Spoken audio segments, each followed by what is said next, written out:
Karnataka సర్కారులో ముసలం ముదురుతోంది. CM అధికార మార్పిడి జరిగి 3 రోజులు కూడా కాకముందే డీకే శివకుమార్ కు తలనొప్పులు మొదలైపోయాయి. మంత్రిత్వ శాఖల కేటాయింపుపై ఒక్కొక్కరిగా మంత్రులు అసంతృప్తి రాగం వినిపిస్తున్నారు. ఇప్పటికే మంత్రి రామలింగారెడ్డి మంత్రి పదవికి రాజీనామా చేయగా ఆయన దారిలోనే మరో మంత్రి మునియప్ప ఉన్నట్టుగా తెలుస్తోంది.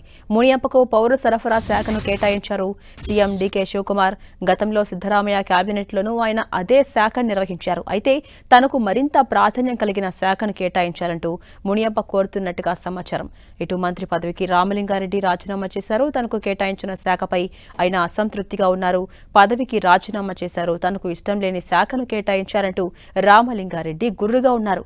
ఆ శాఖలో ఉండలేనంటూ ఇవాళ రాజీనామా చేశారు. డీకే శివకుమార్ రామలింగారెడ్డి ఇరిగేషన్ శాఖ కేటాయించారు. అయితే బెంగళూరు అర్బన్ శాఖ ఇవ్వాలని రామలింగారెడ్డి కోరారు.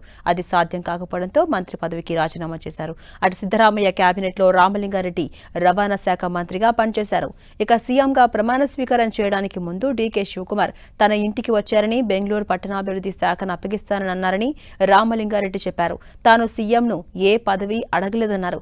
ఆయనే సొంతంగా ఆ ఆఫర్ చేశారని, 2 సార్లు ఆయన వాగ్దానం చేశారని, కానీ ఆ తర్వాత నీటిపారుదల శాఖను అప్పగించడం తనకు ఇష్టం లేదని రామలింగారెడ్డి చెప్పారు. అందుకే తాను రాజీనామా చేస్తున్నట్టు తన లేఖలో పేర్కొన్నారు. ఒకవేళ ఇప్పుడు తనకు నచ్చిన పోస్టును డీకే శివకుమార్ ఇచ్చినా తాను ఆ మంత్రిత్వ శాఖను తీసుకోబోనని రామలింగారెడ్డి చెప్పారు.